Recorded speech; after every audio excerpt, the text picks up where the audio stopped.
does a Cobra, emperor, clone of a Mongol and a zombie trapped in the middle of a forgotten casino in the Gulf of Mexico in Arah grow to be the leader of a mutant superpower?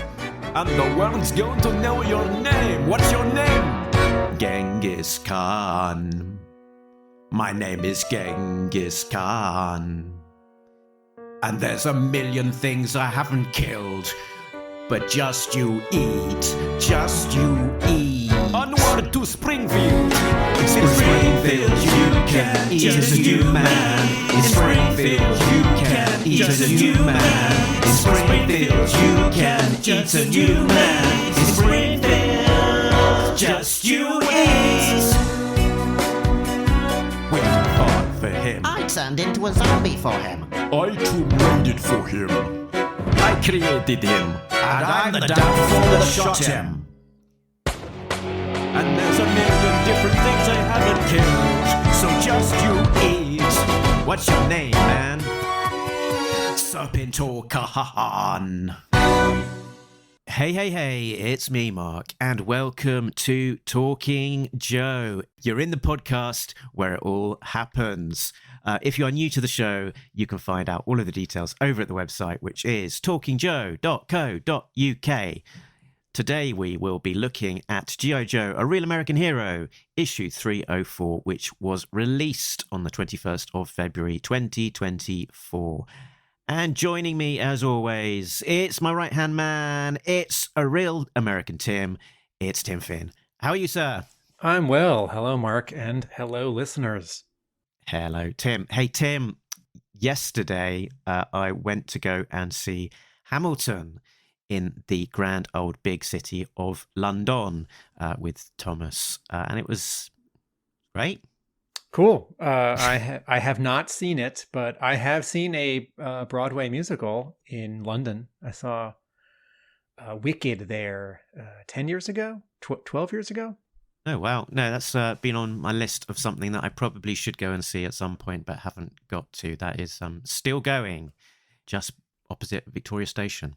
There's a touring company, I'm sure, of Wicked, and it has been through Boston or will come back around. So I don't even go to New York, but I have been known to go to New York to see plays, not just musicals, but plays.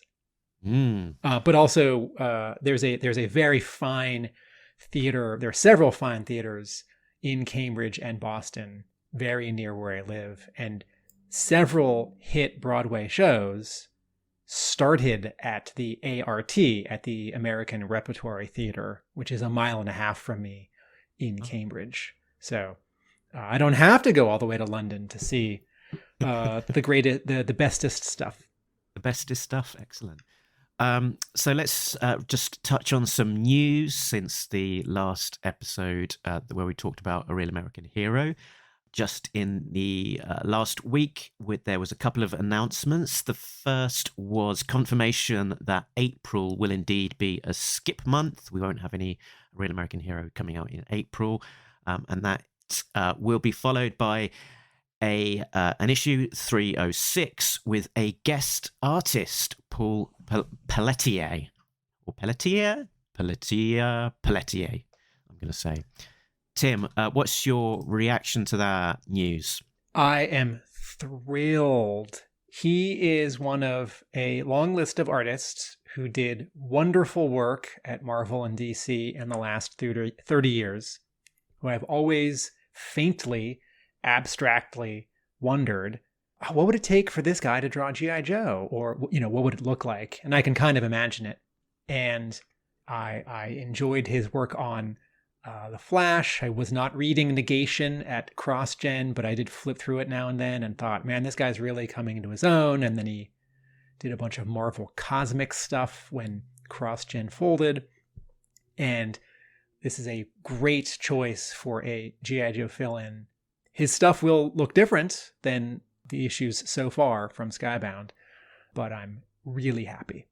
Yeah, it sort of seems like it skews slightly closer to that action-adventure style, but with a bit of a modern injection in it, and a bit like a Dan Jurgens with a little bit, 15% extra detail squeezed in. Yeah, I think Jurgens' stuff is a little more staid, a little more calm, a little less flashy, and Pelletier, I've always thought his stuff is a little more dynamic, a little warmer, like Alan Davis, and he definitely became closer to the like hot modern style of, post Jim Lee comics when he was doing Aquaman at DC during the Jeff Johns run. Some of that I think was down to the inking, but I feel like there was an attempt to sort of line him up with Ivan Reis, who was drawing Justice League at the time, and those two books crossed over a year or two into the New 52. And so in my mind, there's still this sort of like, Dan Jurgens, Mark Bright, Alan Davis, like more 70s, 80s classic American adventure comics. I know Davis is British. In my mind, he's still doing that, but his stuff actually is more sort of modern and detailed. And based on the preview pages, it's going to be great. Yeah, on the Skybound press release, they describe him as part cartoon, part realism in the grand tradition of Neil Adams and Alan Davis. So what did he have to say? He said, joining the G.I. Joe team sounded like a fun challenge. Having spent most of my career in the superhero world, G.I. Joe provides a chance for me to push myself as an artist and storyteller on a slightly different kind of book. Working with an all-time pro like Larry Hama is a nice bonus, along with getting to work again with my friend Tony on inks and seeing page after page of Francesco's terrific colours. And he refers to Tony, that's Tony Cordos, the inker who's been announced. So this is all about issue 306, which will come out on May the 15th. So the other news that came out was about how well the book has been doing and an announcement of some additional printings. So issues 301, 302 and 303 all get further printings. So 301 is getting a third printing, a cover by Eduardo Pansica. 302 is getting a third printing as well, Iguara, and 303 is getting a second printing by Jacob Edgar. That one features Duke and on a motorbike and some Cobra troopers. The 301 features Cobra Commander with a maggot. And what was the other one? Jinx kicking. That's right. And 302 was quite a dynamic one of Jinx kicking an alley viper. I like all of these covers. I do wish that second print and third print covers related more to the story, to the interiors. And in some of these cases, these characters do show up. And so, it fits. In other cases, it's a cool cover, but the character either isn't doing that in the issue or doesn't show up at all. And I start to feel the way that I do with sort of half of all covers and most variant covers, which is this might be a cool image, but this cover also could have been for any issue of G.I. Joe, and when I think of my favorite covers of G.I. Joe, I mean, certainly like issue 1 of G.I. Joe from 1982, that could be sort of any cover in the first year. So there's a small flaw in logic to this personal rule, but, the cover to 5 with the Mobat in Central Park, that cover wouldn't work for almost any other issue. And so if it's, Jinx kicking someone, kicking anyone, it's Jinx in the issue. What does she do? Does she use a certain weapon? Yeah. Is it a knight? Indeed. So yeah, it is that age-old problem of a cover not relating to the interior, and therefore there being that disconnect of like, okay, it's a nice image, but I won't for the life of me remember what issue it actually belongs to without some sort of guide in front of me. But beyond the new covers themselves, I guess the wider story is that as well as the Energon doing well and going to subsequent pre-printings and having a high sales numbers. that effect. It definitely is rubbing off on G.I. Joe: A Real American Hero 2 with the extra printings, I guess, being a good signal that the book is doing well and being well received, and there being a demand, and as well as all of those IDW readers coming across, it's going to be picking up new and lapsed readers as well, which I guess is a large part of the move to having Skybound as a publisher. One last bit. We can assume that the print runs of these new printings are smaller and probably much smaller than the first printing print runs, because the first printing print runs had variant covers. And so, even for Real American Hero, where it's pretty locked down, there isn't a 1 in 50 and a 1 in 100 and all that stuff. For Real American Hero, there's just been the 1 in 10. And then the black and white sort of open to order variant.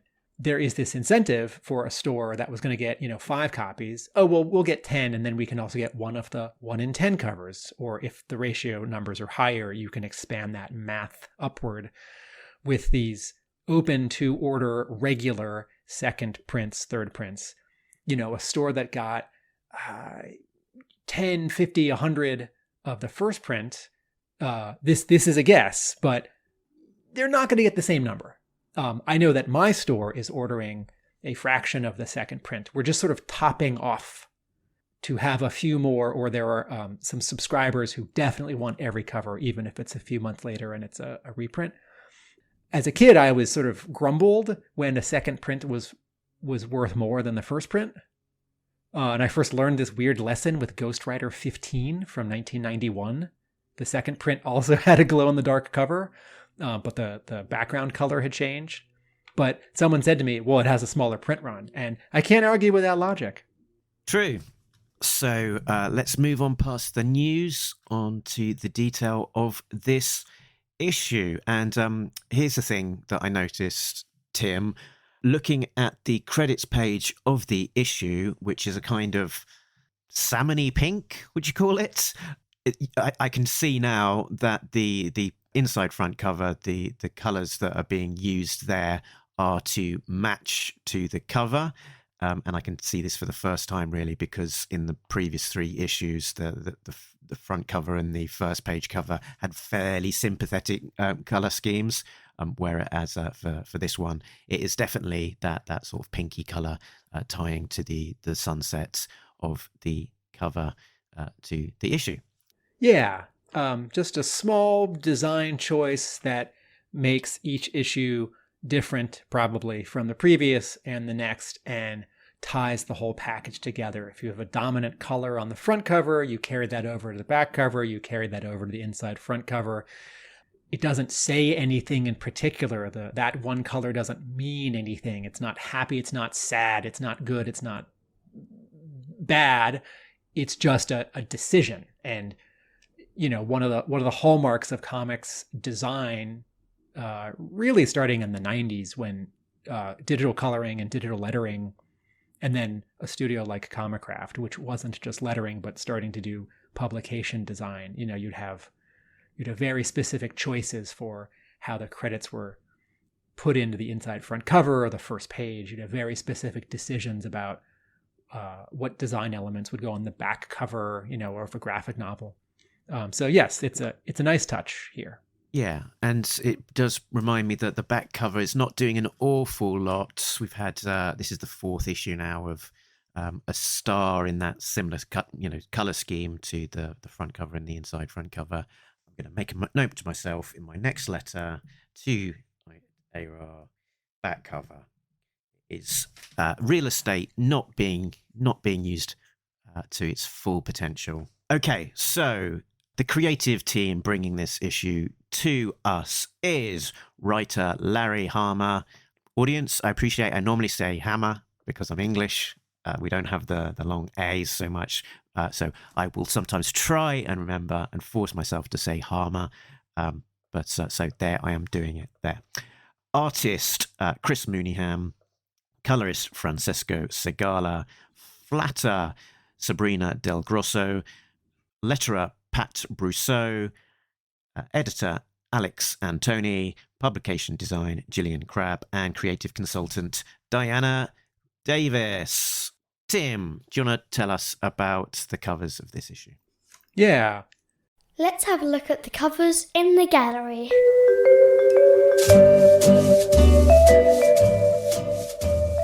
Cover A is by Andy Kubert, colored by Brad Anderson, and it's awesome.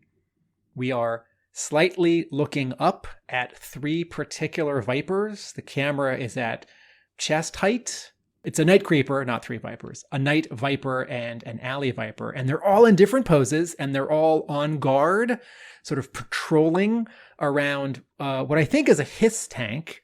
But above them and behind them is Dawn Moreno in costume, standing at the ready with both swords drawn.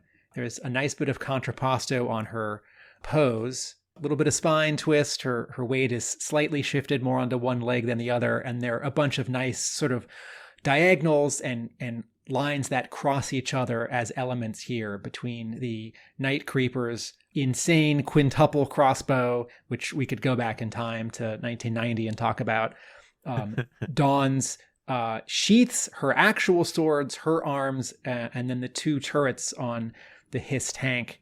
There is a knocked back in the colors, bit of sort of atmospheric inking in the sky behind the logo and the characters and the vehicle, where Kubert has inked in a bunch of diagonal lines as if, the wind is blowing. There's also a little bit of smoke or mist to slightly separate the three foreground characters from Dawn, who's in the middle ground. The three villains down on the bottom are lit from the side on the right by a little bit of light blue, and also slightly underlit on the front and the left with, I'm not quite sure the color. It might just be sort of a neutral white light. But this cover is so awesome, Mark, because it's filled with tension. It has sort of a badass pose on the Joes, a great sense of menace and danger on the Cobras. It does have a bit of vehicle, even though it's not a vehicle cover. Kubert nails the details and the specificity of these three Cobras. He doesn't make anything up. He doesn't add anything. Maybe he adds a little bit on the Viper's helmet, but I'm totally, the Night Viper's helmet, I'm totally okay with it. All their poses are really different. They are cropped and also obstructing each other, and yet there's still enough real estate on each of their costumes that I can see a bunch of details that I like the blue camo on the Alley Viper, like the sort of shoulder wrapping on the Night Creeper, the very specific helmet bits on the Night Viper. Each of them is a different color: green, purple, orange. What I also like about this cover, as with the previous covers, is that Kubert can draw tension. His anatomy is superb. He also can slightly exaggerate things. He's putting some forced perspective on the Night Creeper's crossbow, where the points of the arrows are really, really close to us and much bigger than they actually would be. And then he's playing a little bit with that, with the Night Creeper's hands and head. It's a little bit like a fisheye lens, a little bit like looking through a peephole in a door, but it doesn't make the cover weird. It's not doing any sort of circular perspective warping to everything else. And the colors are gorgeous. Cover is totally great. I'm so glad Andy Kubert, like I said before, he's not just a good artist. It's not just a good comics artist. He's an excellent cover artist. And there are lots of people who draw really good sequential panels and pages and even splash pages who don't make the most exciting covers. And then there are certainly people who can do covers but aren't sort of fast enough or don't want to take the pay cut to do a lot of interiors. And Andy Kubert does both and does both really well. And so he's the total package. Man, look at the Night Creeper's hands. Look at the fingers and the veins on the hand on the right. On cover A, I did have a thought just when I was looking at this, and I was just thinking to myself, for purposes of symmetry, would it have worked better if the Alley Viper on the right was facing to the right? Thoughts, Tim? Yes, I think that would make the cover also good in a different way. I don't know that it would improve the cover. I don't know that there's anything wrong with having those two Vipers both aiming to the left. I think if anything, it slightly suggests, even though Dawn is centered behind them, I think it slightly suggests that they're walking a little bit toward us and a little bit to the left. And we're sort of cheating where she's behind them and a little bit to the right of them. So they're missing her. I think that's a bit of the story here. But also, if the Alley Viper were flopped, which is the technical term for mirroring something in Photoshop, his weapon might get cropped at the right edge of the cover. True. Yeah, because he's working sort of up the diagonal that's been created on the Alley Viper. Yeah, it might be harder to pull that one off. Okay. Cover B, I just want to be precise here. I'm looking, I forgot to bring a copy home from my store, so I'm looking at a JPEG on my computer rather than holding the book, and I'm fairly positive that this will be accurate for the printed copy. But the B cover is black and white. It's just Kubert's inks. There's no color. And the version I'm looking at is the original scan of Kubert's color without the regular amount of levels and full, this is a Photoshop term, threshold adjustment, where dark grays are turned into complete black and light grays are turned into complete white. And what I see here is definitely a black and white cover. But if you look at all the inking in the black of Dawn's costume and the hiss tank, you see where ink is being piled on. You see brushstrokes, which is going to be turned into an absolute black for the, color version. But as a small contrast with the black and white variants for 301, 302, and 303, those were printed in black and white with just white and black and not sort of splotchy inking original art black. Yeah, this is closer to like an artist edition kind of reprint where you can see some of the the variations in the inking. But the whites here are all still like pure white. This is not like a lot of those artist editions of art from the 60s where, there's like coffee rings and blue pencil and whiteout all over the white. It's not that. This is white and, dark black, but not, night sky black.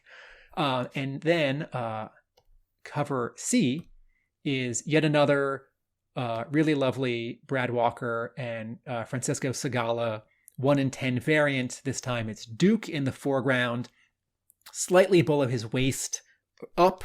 He's got a pistol and his and the signature machine gun from the first 2 years of the cartoon. There are some explosions behind him, and then looming in the distance, leaning down at us, teeth clenched, brow furrowed, fist also clenched, is Destro, just his head and a bit of his shoulders, and both fists. You can see a little bit of his red jewel swinging in some negative space below Duke's arm. 2 nice big bright bits of chrome shine at the very top of the image for the top of Destro's helmet.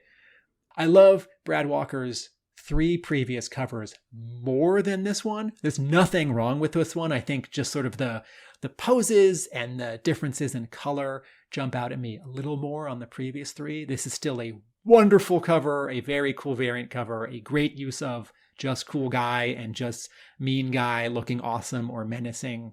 And Brad Walker, if he wants to do more covers or all interiors, totally welcome in my book. We've seen the solicits now for May, so know that Brad Walker's variant covers continue on to at least issue 306 in this same sort of style. Joe in the foreground and a Cobra in the background. So, yeah, we've got at least 6 issues, and we'll see how much longer beyond that he'll continue. Yes. Actually, since I talked for so long about the covers, since the regular cover is so awesome, Mark, do you agree with me that the regular cover is not just awesome, but extra awesome? That's true. True story. And for completeness, we have a Snake Eyes cover from Mike Mayhew as an exclusive. He has also revealed his Arah 305 exclusive, which will go on sale very shortly, which features Storm Shadow. Clayton Crane also has a exclusive cover again of Snake Eyes, featuring a torso, a small full figure of him kneeling down, and a headshot all in one with an Arashikage tattoo symbol in there in the mix as well. And this apparently is going to be limited to 200 copies, which will be going live on Saturday, the 24th of February. So very hard to find. I imagine this one was very late in being revealed, a couple of days after the regular book came out. Plot breakdown. In Dr. Mindbender's lab on Cobra Island, Mindbender, Serpentor Khan, and Alpha 001 are happy with the Blue Ninja attack on Snake Eyes' cabin that appears to have resulted in his and Scarlet's deaths. The Cobras make plans to enhance more mutated troopers and casino guests. Meanwhile, in the Sierras, we find out that we, the audience, were definitely fooled by the death in the previous issue, as it is revealed that using tomato sauce for blood, that Scarlet and Snake Eyes were only pretending to have died. So that month in mourning was wasted energy. A G.I. Joe cleanup crew of Black Cat, Mainframe, and Airtight arrive by Tomahawk to collect Blue Ninja remains. Snake Eyes needs to get dressed and opens a trunk containing a familiar mask with a visor. And as the Joes fly back with the scraps, the Blue Ninjas reactivate, causing some mid-air pandemonium before the Joes are able to quell that robot rebellion. In Springfield, Dawn sneaks out from her parents' house for some reconnaissance. She passes maggot tanks and discovers a trio of enhanced mutant vipers from Cobra Island, a night viper, an alley viper, and a night creeper, who are on their own recon mission. They spy on Cobra Commander in the community center auditorium as he outlines his plan to launch a counteroffensive on the soon-to-be invading mutant zombie forces. But he divides real and false plans. They spot Dawn snooping on them and they launch an attack. As it becomes evident that they will not succeed, they initiate a self-destruct countdown. Meanwhile, at the pit, the Joes are keeping tracks on another enhanced Viper trio on a recon trip to investigate Camp Greer on the surface above the pit. But the Vipers only find a trio of empty Quonset huts. Finally, in a castle in Scotland, Zartan visits Destro and the Baroness with news of recent events and proposes to put aside their differences and work together. ... To be continued.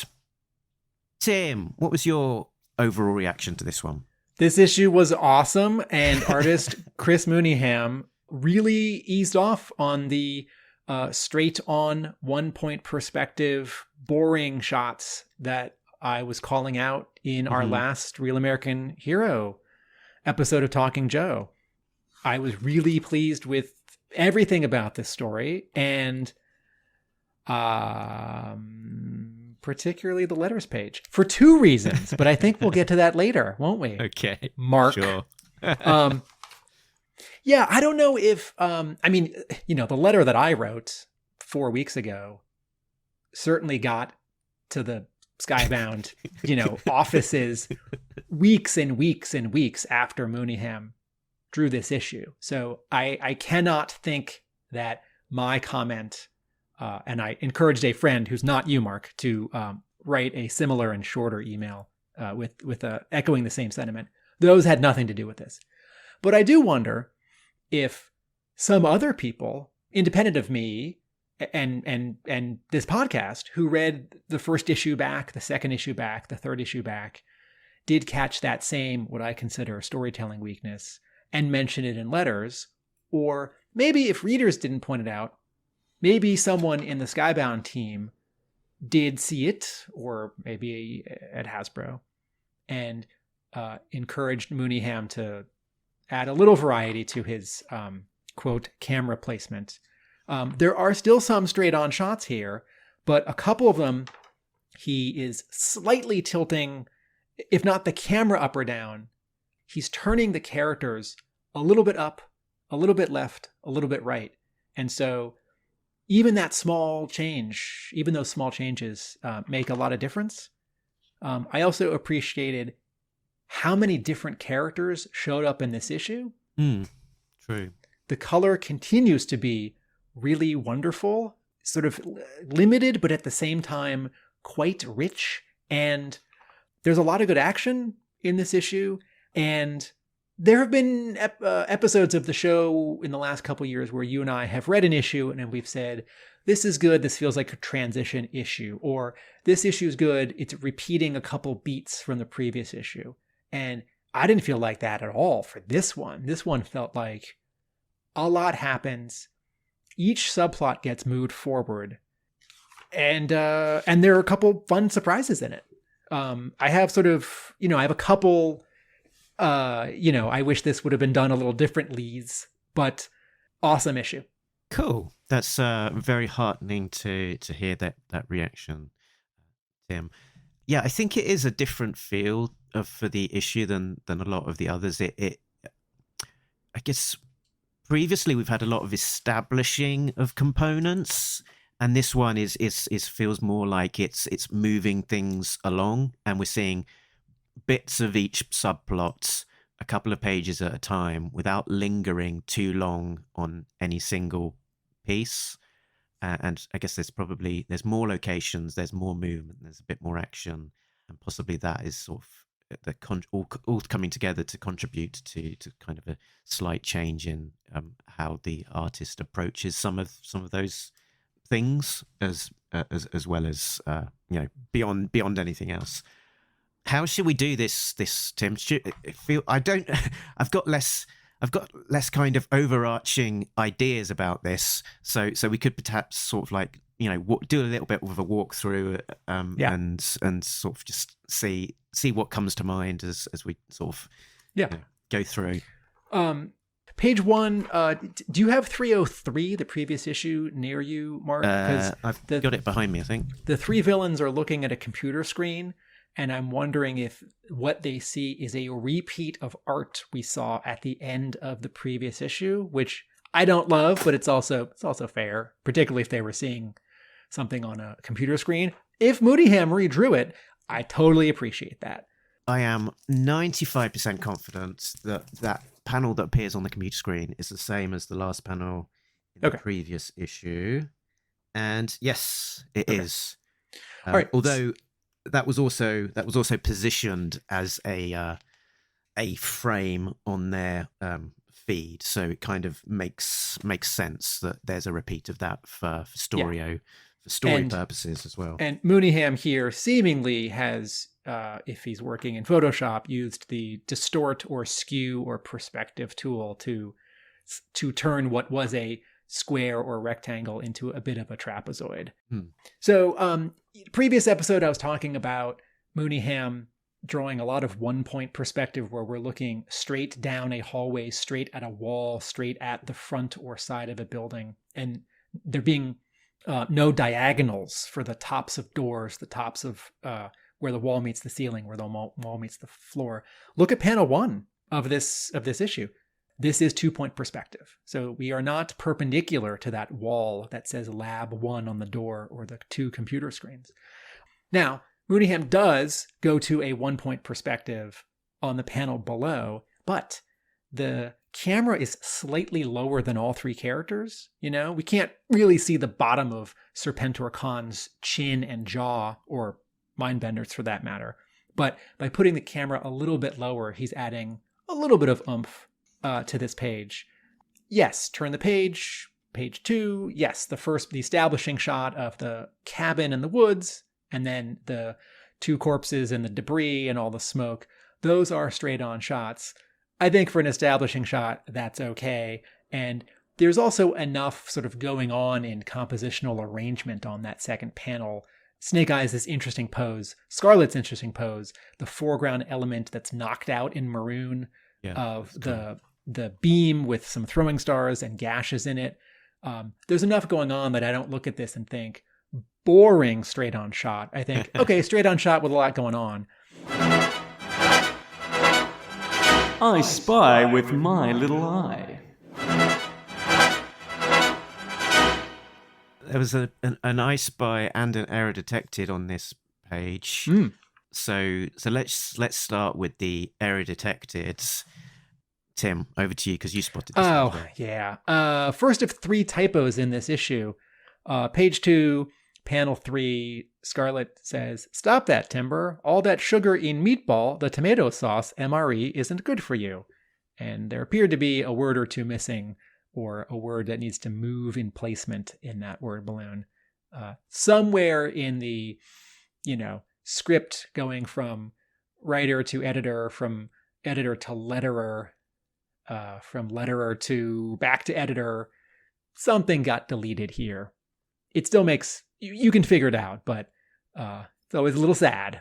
This kind of thing, if this happened in a Marvel book, I think what actually would have happened is someone would catch it, and then this word balloon would be in a slightly different handwriting than the rest of the entire issue, as someone else in the bullpen fixes it last minute. You can see that in all sorts of 80s and early 90s Marvel books. Yeah. So there's the error detected for page 2. What's your I Spy? So this speech bubble probably was meant to say something like, all that sugar in the meatball and tomato sauce MRE isn't good for you. So my I Spy was MRE, both in that speech bubble, but also on the packet that is being held by Snake Eyes. And so a good point to call out, what is an MRE? It's a meal ready to eat. And it's interesting that this didn't get a footnote on this page. If this were Marvel issue 20 or 70, there definitely would be a footnote where this acronym gets spelled out. But after decades of G.I. Joe comics and news stories about the military, TV shows, movies, we know what it is. And for those not in the know, MRE stands for Meal Ready to Eat. It's a self-contained individual United States military ration used by the United States Armed Forces and Department of Defense. It's intended for use by American service members in combat or field conditions where other food is not available. MREs have also been distributed to civilians as humanitarian daily rations, such as natural disasters and wars. And I think they used to get a bad rap. I don't know if that's quite still the case, but I guess the intent behind them is to have something that keeps you going in the field and will last a long time and is quite rugged rather than necessarily particularly delicious. I did do a Google search for this one, and it turned up as MRE menu number 8, meatballs in marinara sauce. So I think it is a thing that does exist. Tim, have you ever tried one? No, but my hometown had an Army Navy surplus store, and they sold a few, so I saw some packages for them. Oh, and I think I was at a gun store a couple years ago, and they were also selling them there. But I think Larry Hama in G.I. Joe comics in the last 5 or 10 years has made a comment that where a character in the story notes that sort of they're better than they used to be. That sort of rings a bell. Okay, 3 things are happening on this page of note. 1, Hama is telling a joke in Timber tipping the reveal of how these Joes survived the cliffhanger from last issue. And, G.I. Joe isn't a funny book, so when a character tells a small joke or there's a small situational bit of humor, I notice it. 2, the Joes did survive. They weren't slaughtered at the end of last issue, and I feel a little embarrassed that I didn't guess that this was a possibility. I was pretty certain they weren't dead, but I really didn't know how. And 3, Snake Eyes talks again, but notably very little. Snake Eyes talking, Snake Eyes talk. talking about things he wants to say. Scarlet asks him a question, and his response is, uh-huh. And I also realized, starting on this page, in both of the panels in which Snake Eyes appears, his face is in shadow or mostly in shadow. Mm-hmm. And Mooneyham does this all through the issue, or has him turn away from the, quote, camera. And I think, even though this Snake Eyes has no scars on his face, although maybe we're not entirely sure, I think logic suggests he does not. I think Mooneyham is continuing the convention that we don't get to see Snake Eyes' face. Only characters in the story do.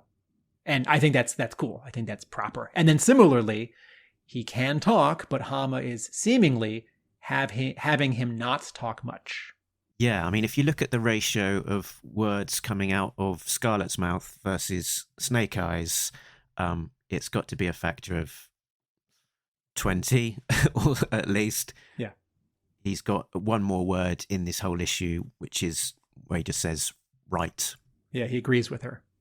And then on the next page, a couple cool things happen. A Joe shows up who we haven't seen in a long time. And another Joe shows up who we haven't seen in a little while, but who never gets to go into the field. We see Airtight and Mainframe.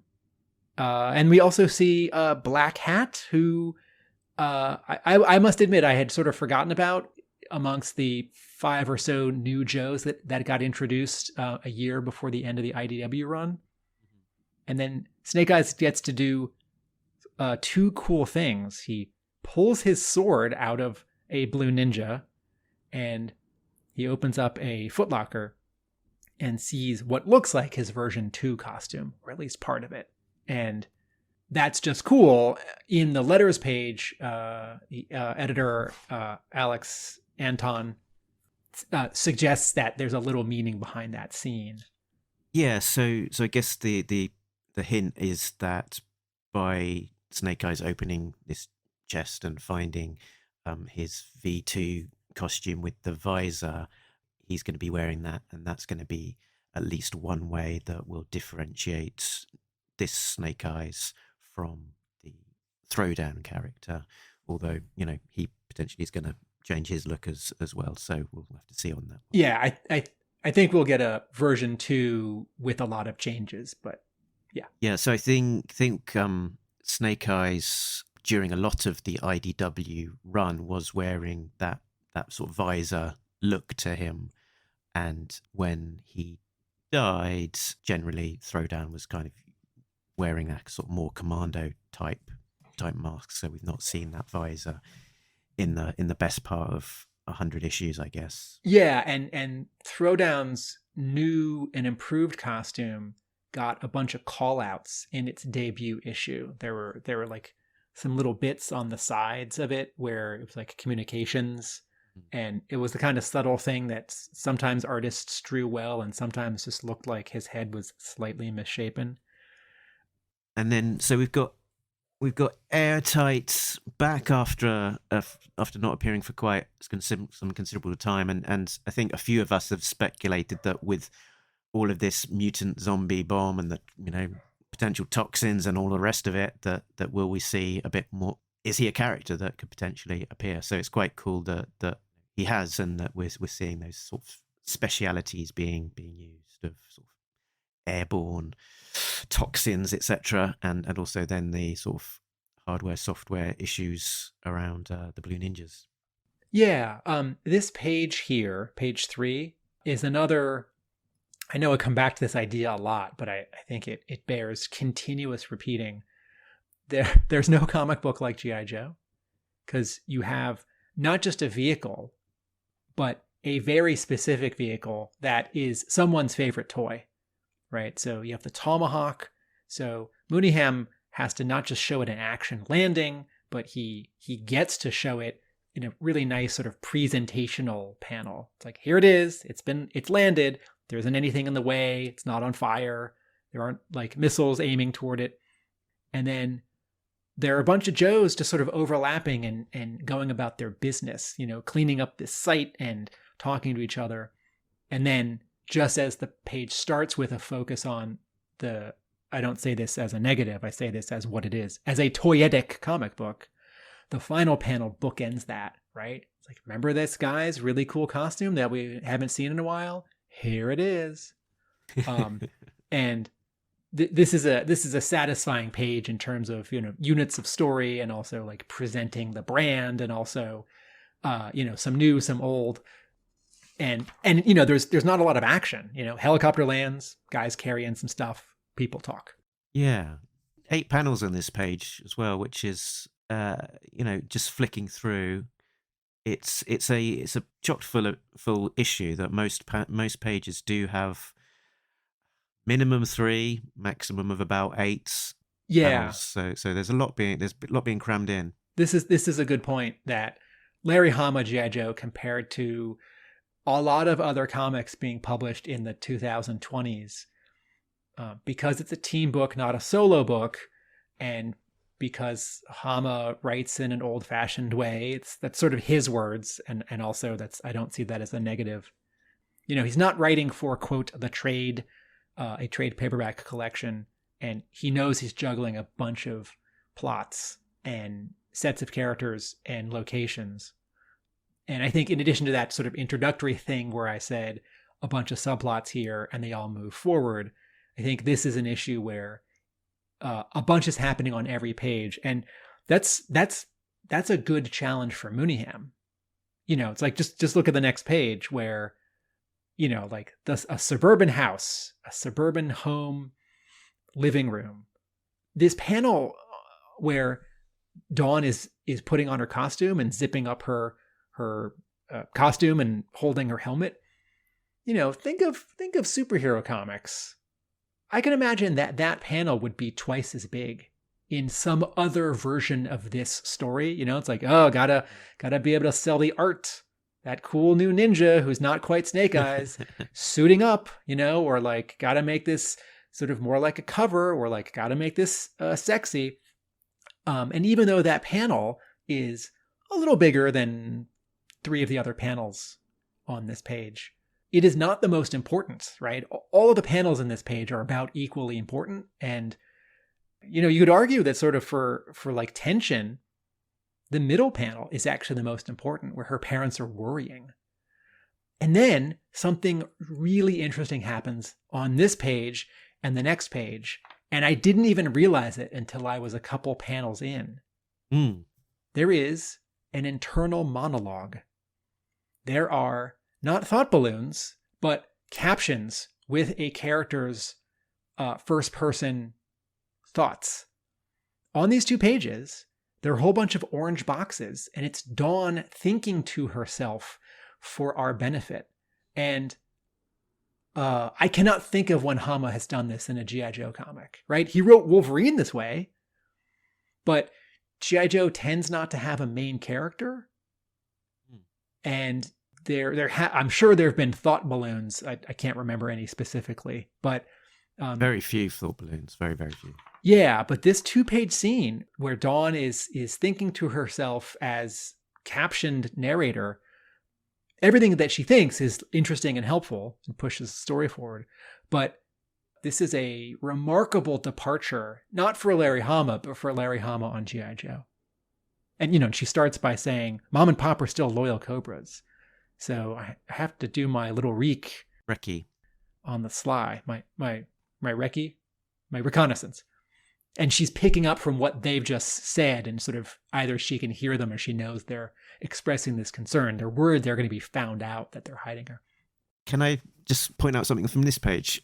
That panel of Dawn sort of zipping up her top did make me sort of just pause and go, has Dawn's uniform been redesigned here?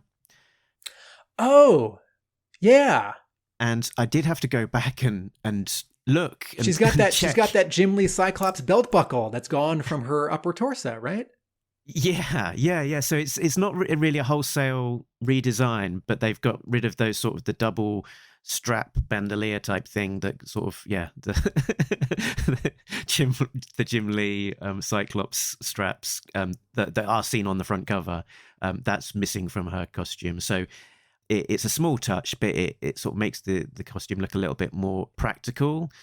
Yeah. More like a kind of a thick leather tunic rather than perhaps something more superhero-y.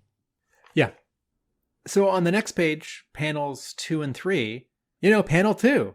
Hey, there's some 3-point perspective. We are looking down. We're on a high rooftop, or we're floating, looking down at the community center. And then the panel after it, I guess technically it's 1-point perspective, but it's reading like 2-point perspective because of how Dawn's running past the tanks. And then I thought, oh, cool, maggots. This week we got a double dose of maggots because Cobra Commander is in front of a maggot on one of the reprints. Is it the 301 third print cover? Yeah. And I am always happy for Hama in his plots to call out a specific sort of different or later vehicle. I'm always happy for artists to, if Hama's plot doesn't specify or just make the change, it's like, no, it doesn't have to just be Hiss tanks. It could be, rage tanks. It could be maggots. The maggot is not my favorite vehicle, and it's not my favorite Cobra tank. That's the Hiss, because the Hiss is so elegant. Wayne Luther, Hasbro, 1982. But I'm always sad when artists or Hama are just remembering, the first 4 years of vehicles, because there is so much variety and color and spice. And then at the bottom of this page, the very 3 Vipers from the front cover show up. Mm-hmm. And so remind me, Mark, these 3 Vipers did not, a Night Creeper and 2 Vipers. These 3 specific Cobra agents, did they show up at the end of last issue as any kind of little sort of patrol? I don't believe so. I think this is the first we see of them. Okay. Yeah. So this kind of specific connection between the cover and the interior, and the cover is a little bit of an exaggeration because that exact scene doesn't happen where Dawn's on a tank behind these 3 guys, but close enough. This feels very much like reading a G.I. Joe comic and a lot of Marvel and DC comics in the 80s. And this isn't just, Batman on a gargoyle or like Spider-Man swinging through the city or Spider-Man swinging in front of a blank background, or like, it's like the Wolverine art appreciation cover where it's like a painting of Wolverine in the style of Van Gogh and it's actually like a Deadpool variant. It's like, no. The thing that got me excited about the cover, I get a little bit of closure on it because it happens in the issue. And so the cover and the issue become more and properly entwined in my mind. Yeah. Right. And, I'd be excited if the cover was just a really cool image of Dawn crouching on a Hiss tank, a la Batman crouching on a gargoyle. And we get a reminder as well that these aren't just sort of normal Cobras with the dialogue. The Night Viper here is saying, "Those Viper guards up there look mighty tasty, and my stomach is growling." So we're being reminded as well that they are actually these zombies with a little bit of taste for forbidden flesh. So a tiny contrast gets set up on this page in the same panel where I think, awesome, a Night Creeper, I love them. Purple and magenta, and an Alley Viper and a Night Viper. It's like 2 of my favorite Vipers and that awesome Cobra Ninja. So I'm going to put a pin in that, a little comparison for later. On the next page, we get something a little different. We get Spirit at the main underground pit computer monitor chair. And Duke is still there and, some other Joes are still there. But usually we see Spirit outside in one of the Quonset huts or, nearby looking down at the Quonset huts. But Mainframe is on this mission cleaning up the Blue Ninjas in the Sierras. And so that's a fun little difference. And then on this page where, we cut back to the pit and we're underground and Spirit's sitting there, all the dialogue that's happening here, I appreciate it because it's half the characters sort of reminding you what has happened in the last issue, which is something that Hama does. It's sort of how he writes because he's writing issue to issue. He's not thinking so much of a, graphic novel where you're going to read these pages and then a moment later the next pages for the next issue. But also Hama is having the characters sort of catch themselves up. It's not just for our benefit. It's like some of the Joes know that something has changed. And now more of the Joes know that something has changed, right? It's like, oh, remember, Dawn's there. Or, oh, Serpentor and Alpha 001 must have made a deal. And I appreciate that kind of sort of the mechanics of who knows what getting slightly updated as the story goes. And then at the bottom of the page, there's just a very handsomely drawn, very Chris Mooneyham face. You still have some of that Joe Kubert, Andy Kubert, Lee Weeks, Jordy Bernay look, but like this one panel of Duke, with like a really nice core shadow on the right side of his head, and then there's that like gash of white separating his cheek from his ear, and that's the reflected light. Mooneyham hasn't done a ton of close-ups because usually there are a bunch of characters in a panel or a vehicle. And I sort of stopped with this panel and thought, yeah, there's Duke. What a good-looking drawing. It's like this is the most Chris Mooneyham panel of the 4 issues. On this same page as well, we get the introduction of something new, which is Dawn clicking on her headset, and a little message pops up saying, This is Betty. How can I help you? Betty, open a secure encrypted channel to the pit. Asterix, Betty is the AI virtual assistant in G.I. Joe comms. And this has never been introduced before, right? This is this is new. This is not a thing from like issue 280 and I forgot. No, we've had an AI Betty, which was Betty the casino bot, which I remember as being a clever pun because casino Betty.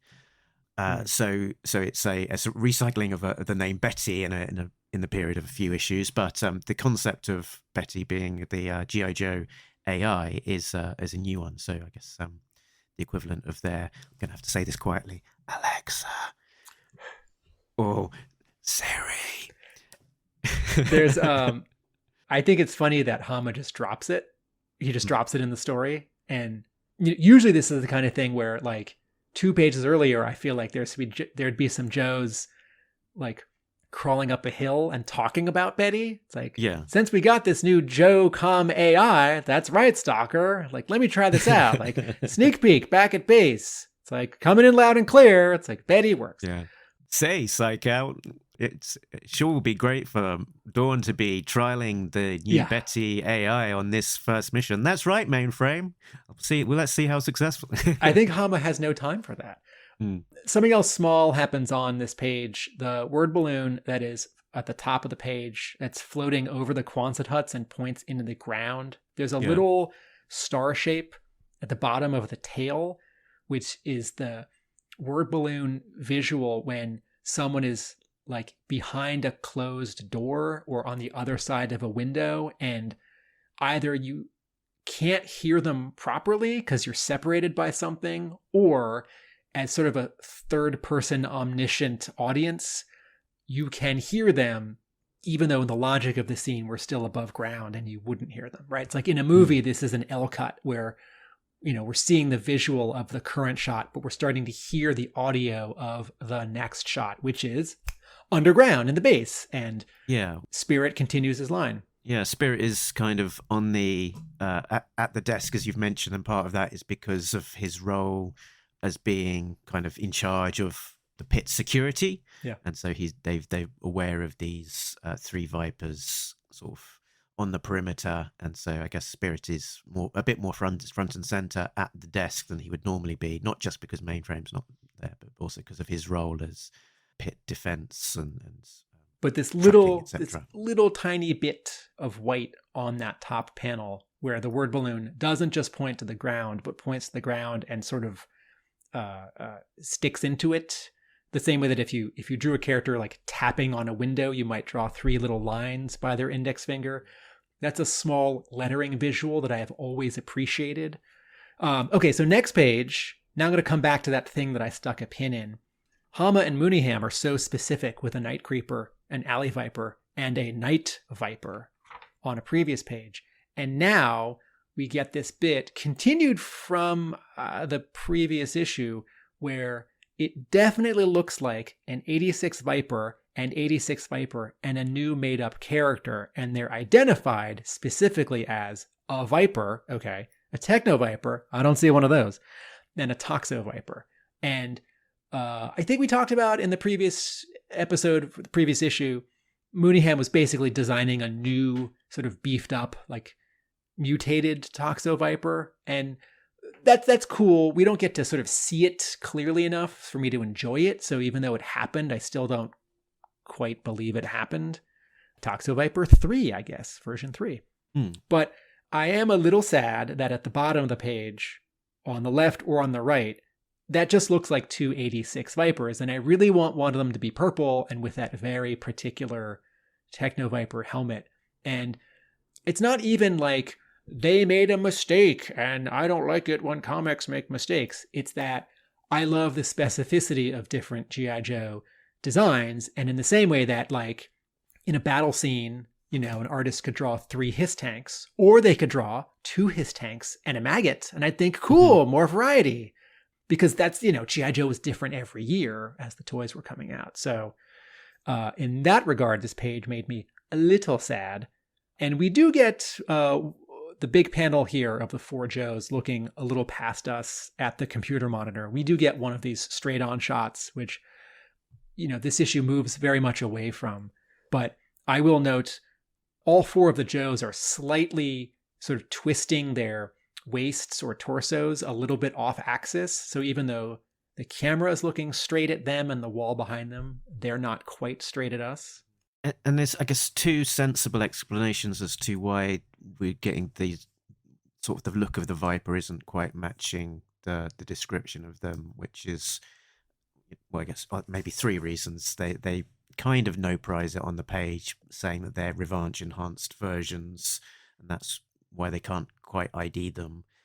The other one would be that Chris Mooneyham didn't quite realize that the character descriptions of these Vipers at the time, that he thought that a Toxo Viper and a Techno Viper are just the same as a normal Viper, but with a different speciality, but look the same. Or the third option could be that maybe it wasn't called out in the script, and it's a bit of a retconning of, okay, we need these different specialities, so let's change it in the lettering pass rather than the final one. Yes, I'm pinning this on Mooneyham. It's possible that Hama's plot wasn't specific, and then his script did call out more specificity. There's a fourth option that on Cobra Island, where all these zombies are, you know, their clothes are torn as they're mutated, and they're fighting each other and eating people, eating people who were gambling. And then, you know, Serpentor Khan says, "You 3, you're going on a reconnaissance mission. Get some clothes."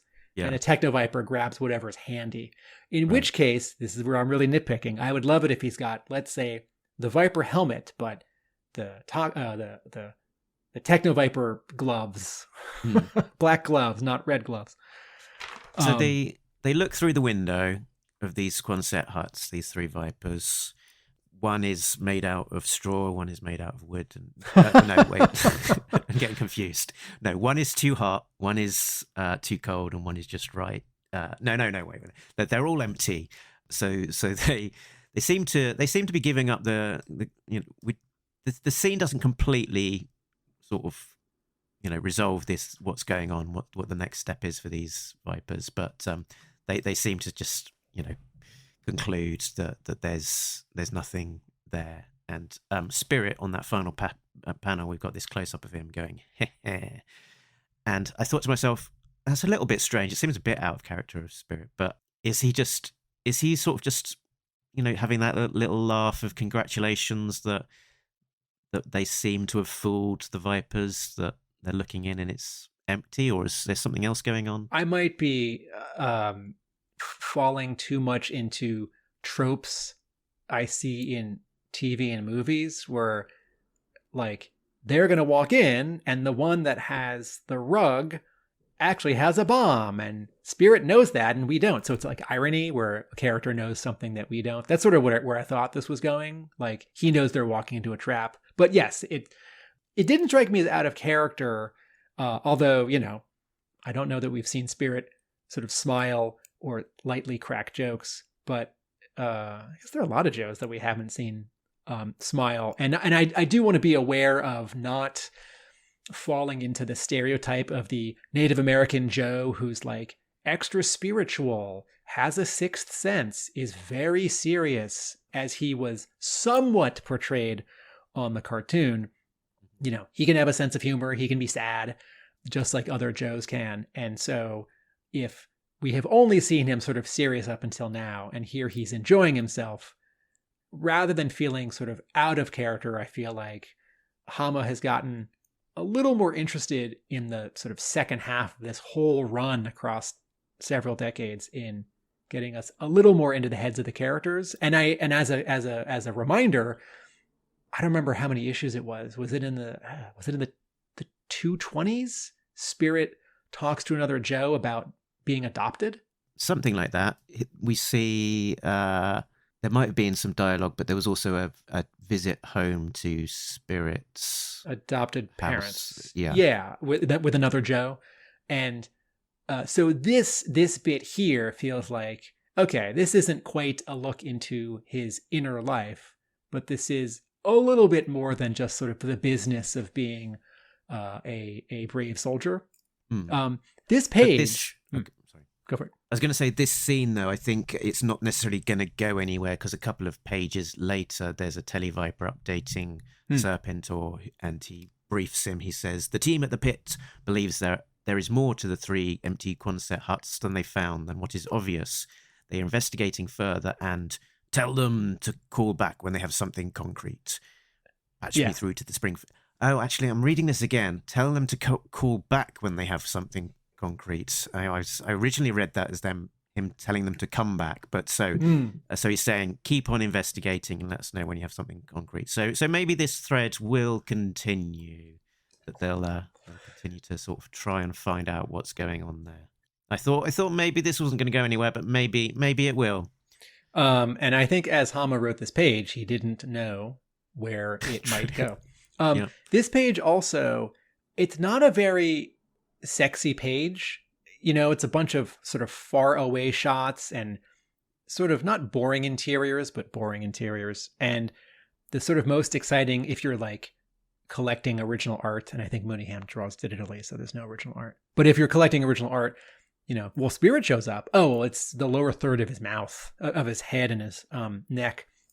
But in terms of storytelling, this page is striking to me because I can see the specificity that Hama is calling out I can see the plot of Hama's plot through the final page here.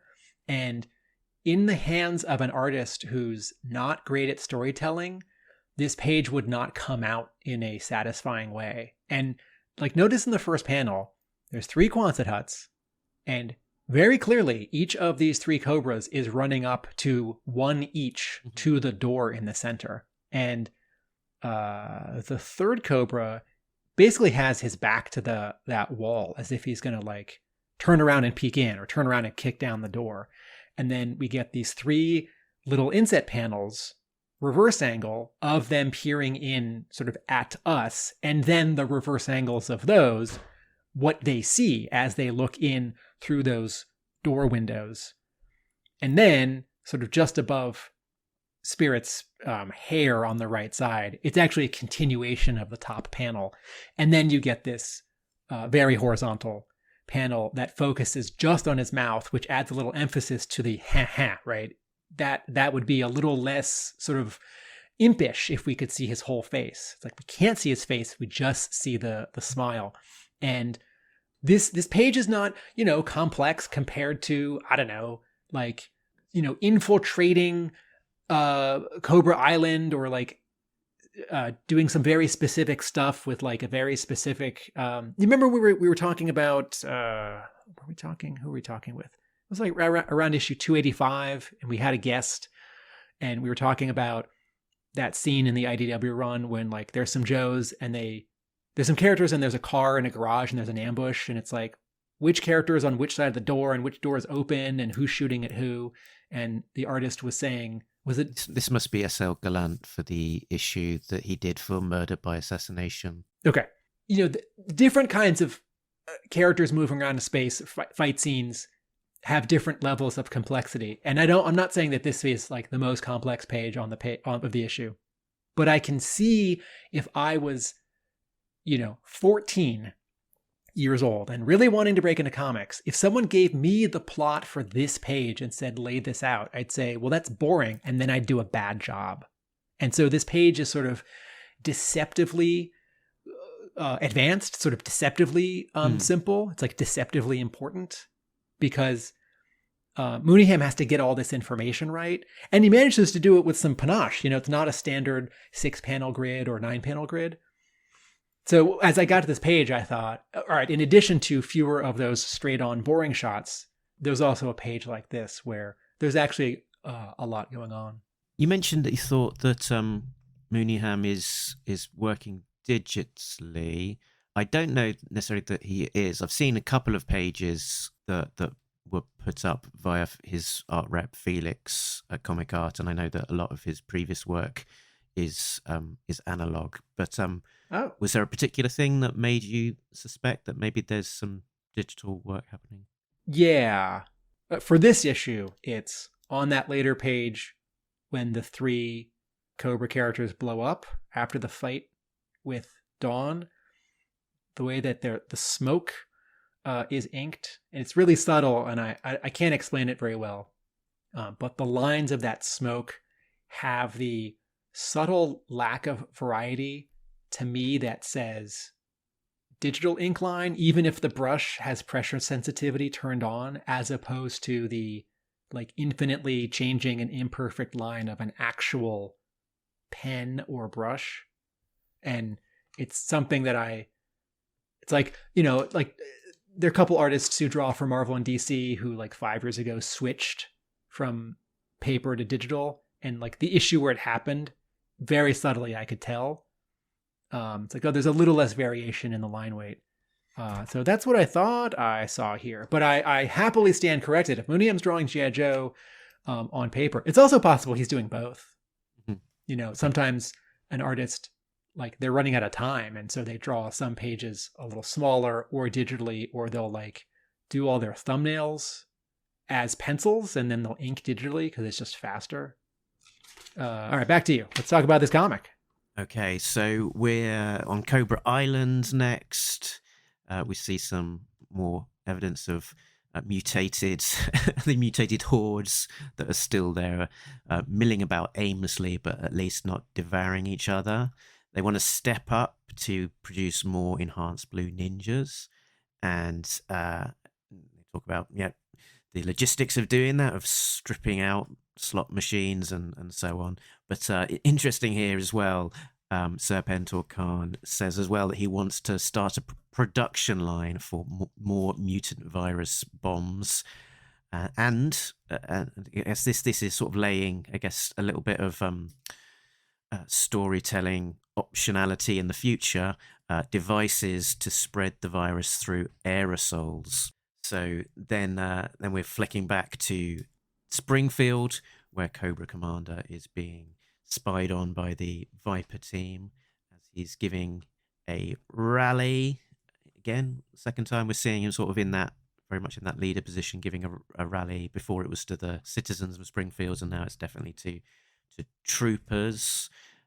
We've got lines of troops in the community centre, Crimson Guard, Cobra Troopers, Crimson Guard Immortal, which is an interesting choice. We don't get to see too many of them.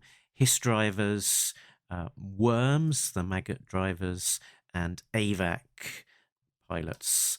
And this is very much a splash page where we see Cobra Commander with those troopers sort of laid out in panels behind him, and a slightly different look to Cobra Commander. He's kind of got this balaclava type hood to him, which I sort of wondered, looking at to myself, that if there's a kind of a ban of that traditional hooded look to Cobra Commander, with all of the connotations of Ku Klux Klan hoods that Hasbro want to avoid, perhaps we've got a a new look to Cobra Command, the hooded Cobra Commander that we might end up seeing a little bit more frequently. Yeah, I thought the same thing. Movie producer Lorenzo Di Bonaventura a couple years ago, while making one of his G.I. Joe movies, said, "You know, that costume looks like the KKK, right?" And like in interviews, he's like, "Hasbro didn't see it." And I said, "It looks like that." And I think that got some attention. And so seemingly Hasbro has moved away from the hooded costume. I very much agree. If this is the compromise, it's great. It's different, but it also, it's different. It feels safe. It feels safe, and it is also familiar. This whole scene, Cobra Commander's speech, I'm seeing Cobra Commander as the fascist dictator. Like, I think this scene's supposed to feel like a Nazi rally because there are these giant red banners in the background. And, you know, we all love the Cobra logo, you know, like Ron Rudat posts a photo on Facebook of the original artwork, you know, or people have that he designed, or people have t-shirts, or, you know, it's fun to put the sticker on the toy. In the same way that, you know, we like the Empire, we like the Empire's symbol from Star Wars, we like Darth Vader, but these are bad guys. They want to conquer us and end our freedom. And even though in fiction it's fun to root for them, it's like, no. In real life, Cobra Commander is a terrible, reprehensible person, and I don't want to be friends with any CGs. And then look at the rest of his costume, where he has the wide lapels and the epaulets and the sort of high belt from the harness, and then the sort of lower half of the coat that goes past his waist, and then I forget what it's called, but when the pants puff out on the sides, it's like he's supposed to look like a Nazi. And I think that's great because he's kind of a Nazi, and Nazis are bad. So in addition to the story stuff here, going back to the previous page when it's still SerpentorCon, before we cut to the speech, I was really surprised that he wants more mutant virus bombs, because I had expected, since Hama introduced that as such a funny sort of throwaway around issue 296, that it's like, well, you know, he's not going to carry on with that. That's going a step too far. And then, you know, it gets set off, and I thought, okay, well, you know, if he does more of this, he's shooting himself in the foot. So it's just going to be contained to Cobra Island. But Hama's giving some stakes for himself, and I think he's making SerpentorCon sort of even more dangerous and crazy. And so that Cobra Commander has such a strong defensive response, and, like, you know, a strong offense is the best defense response in his big speech. I was really taken by this scene. And then we get sort of a similar note after you turn the page after the speech, where the Night Creeper, the Alley Viper, and the Night Viper are agreeing that, you know, like they're going to get to the next step of their plan. And then Dawn says, whispering, "We'll see about that," which sort of echoes the close up on Spirit's mouth where he says, heh, where Joe feels like they have the slight upper hand against some villains. And then we cut back to sort of after the cleanup operation with Airtight and Mainframe and Black Hat. And, you know, so we're back to the Tomahawk, and the second panel on this page is one of these red knockouts. It's not technically a full knockout. A knockout is one color, but it's acting like a knockout because of the, as we know from issue 21, when Snake Eyes jumps out of the C-130, a night mission, the light that's on inside the aircraft is red. And I love this treatment here because everything is bathed in red, but there's not really any rendering or gradients going on. You know, the gun in the foreground on the left, it's just one red, and the inking does the rest. And you get just a little bit of sort of like a darker red and a lighter red on their heads, on their shirts, on their pants, and the whole background behind them is just these sort of two different reds. And then Hama gives them something to do and reminds us that the blue ninjas are really dangerous. And then it becomes an action scene. And I feel like in some ways, this is like the apex of the issue, because this really fast, high stakes fight happens all in 2.5 pages, and it's with a new Joe we don't often see get to do anything, and you get the added bonus of Mainframe not only uses a pistol, but you can assume that it's the pistol that his action figure comes with, and considering he doesn't get to do a lot, it's like he's not typing on his computer and he's not intercepting a call over like Cobra airwaves. No, he's using his action figure accessory, and that's always a nice bit of like Joe, toy fan celebration. To be much more specific, Airtight is using his sniffer to whack one of these blue ninjas and trash it. And then, sort of in the same way that I was really happy with Mooneyham's storytelling on that earlier page around the 3 Quonset huts, doing a fight inside a contained space like the Tomahawk is hard. And I think in terms of reminding us in every panel, or continually and clearly, just how little space there is to work with, I think Mooneyham gets a B here. But I'm also really flexible on this, because this page has 1, 2, 3, 4, 5, 6, 7, 8, 9 panels. And the previous page had 1, 2, 3, 4, 5, 6 panels. And even though I don't really lose the thread of sort of they're inside this helicopter, it's very small, it's moving through space, it's got an open door. He reminds us of the open door twice, and then Black Hat goes out of it. And even if on the final panel of this page where she yells, "Look out, Airtight!" and he says, "Black Hat!" Even though Mooneyham could have pulled the camera back a little further to sort of more clearly show that she's going out the door, there are some helpful context clues. One is all of the air or smoke that's sort of twirling around Black Hat and the Blue Ninja. And 2, colorist Francesco Segala puts her and the Blue Ninja in blue, just as the rest of the Tomahawk interior and Airtight are in red. And so the color is showing you that she's now outside. And then the next panel, if you weren't clear, makes it very clear where, okay, he didn't have the room to pull back the camera far enough to show more of the helicopter, more of the door, more of her going out the door. Oh my gosh, she's going to die. She's sacrificing herself. She grabs the thing and just jumps out, right? But then the next page makes it really clear where we get a whole bunch of the helicopter.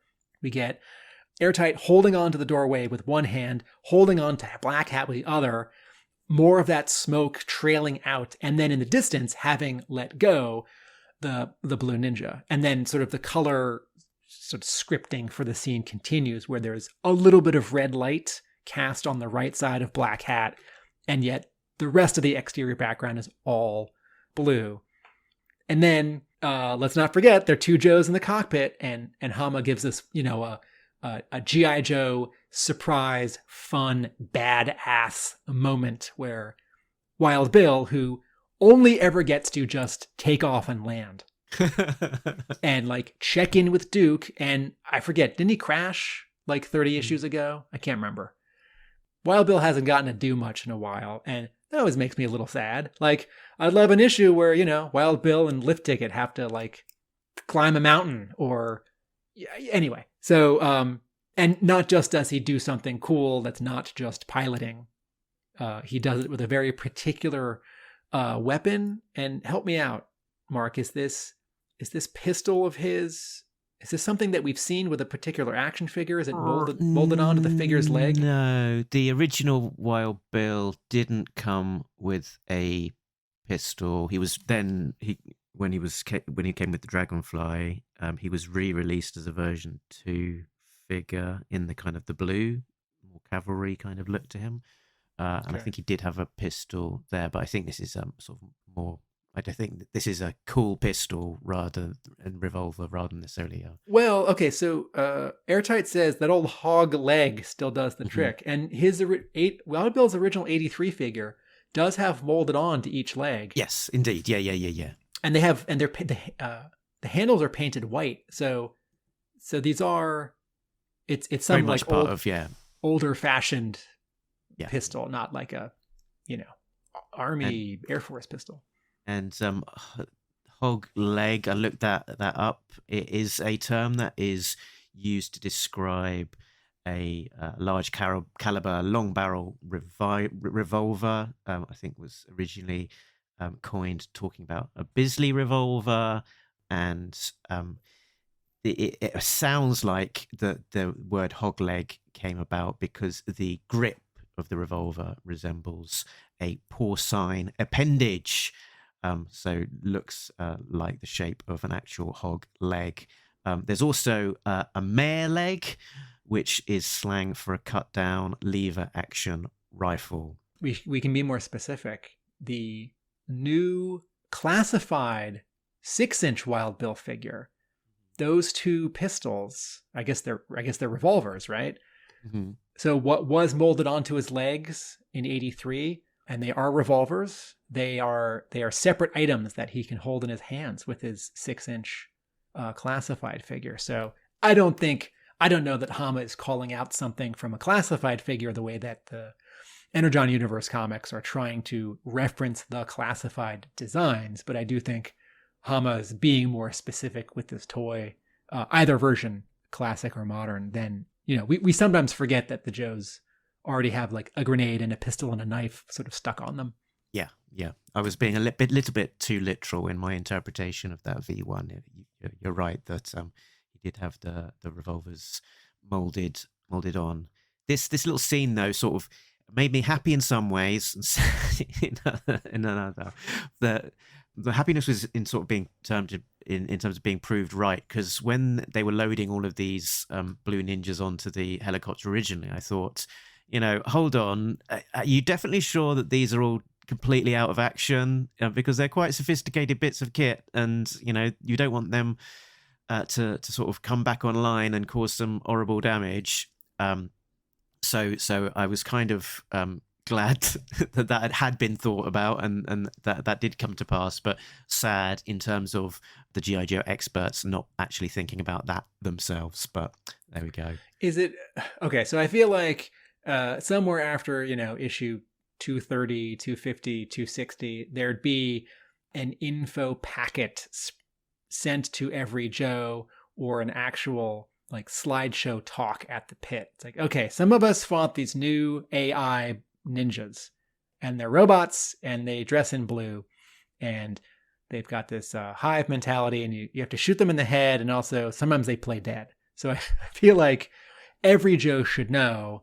But yes, for the sake of giving these Joes something exciting and heroic to do, putting them in danger, if they need to act a little uncharacteristically carelessly in an earlier scene so that they can be a little more exciting, it can be a little more exciting in this scene, I'll take it. Then we get this cool fight. Then we get the real closure that the cover suggested and perhaps promised, which is Don Marino versus Night Creeper, Night Viper, Alley Viper. And it's a 4-page scene. And so whereas I said a few minutes ago, the previous scene in the Tomahawk was sort of the action apex of the scene, you get a second action scene right after it, and it's very different. The other one was contained in a helicopter and was more about pistols. And this one is on a rooftop, and it's got swords and a grappling hook and an arrow. So it's more like a ninja scene. So how do you take this scene, Mark? I think generally it was kind of quite a just cool action scene. Yeah, sort of like you say, delivering on what the cover promises. Yeah, just quite an exciting action scene and a nice finale to the issue. We have seen Dawn get to do some cool fighting in the last 70 or 60 issues. But it does feel like it's been a little while since it's been her solo. Mm-hmm. So in that regard, this was cool. Also, a couple times recently when we saw her, she was sort of confused or a little torn up because she's got these implanted memories or, throwdowns nearby. And this is just her. This is just solo. There's a slight change that Mooneyham is making to the Alley Viper's outer helmet, the sort of face shield, the part that pushes up and slides down into place, where here the Alley Viper has seemingly a night vision scope on the helmet, the way that the Night Viper does, as opposed to a like imprinted Cobra logo. And I'll accept it. Yeah, I think that's picking up a little bit on a classified addition to the design where there's that sort of circular component on the front of the design. Well, readers of my blog may remember that I've been going back and forth on actually buying an Alley Viper classified figure, and I don't have one in hand. So that is the kind of detail that might pass me by. And the other element is obviously that the mask has been coloured blue, which isn't completely canonical, but does make for an interesting sort of contrasting change to so that it makes the mask pop a little bit more on exactly the panel. Whether that is a choice or a mistake, I think it's totally fine. I'll allow it. Okay, so Segala does something. Colorist Segala does something subtle here. We're on this first page with the square panels and the thermal view of Dawn that's all in magenta, and then the three Cobras throwing their weapons. That page, those first three panels, the three Cobra agents on the rooftop are colored normally. Once the actual fight starts on the next page, Dawn's running at us. The three weapons that the Cobras have thrown, now they're knocked out in red. And now the scene gets a red cast. So the three backgrounds behind Dawn as she dodges and parries, right? Zwish, Kachang, Chuck. Those backgrounds are red, but it's like light red, middle red, saturated red. And then the bottom three panels where she disarms each of them. Those three Cobras, it's no longer the sort of local color of like purple under moonlight, green under moonlight. It's purple, green, and Alley Viper orange with a red cast. And this is something that Segala has been doing this whole run, which I really like, which is that every scene gets its own set of colors, and this has been consistent. So every time we cut back to Serpentor, Mindbender, and Alpha 001, whether they're inside or outside, they are green and purple. Those scenes are green and purple. The backgrounds are subtly green and purple, right? And then throughout this issue, every scene change gets a slightly different color cast. And it's just a small thing that Segala can do to create some visual interest, separate one scene from another, and show some chops. And it happens in this final scene as well. It's also a way to add interest in a somewhat conservative color approach, or maybe I should say restrained,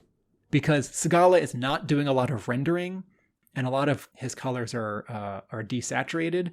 And yet in this scene, when the red happens, it's really punchy, right? And it sort of peaks in the final panel just before the three Cobras self-destruct, where she says, "Come on, let's see what else you've got."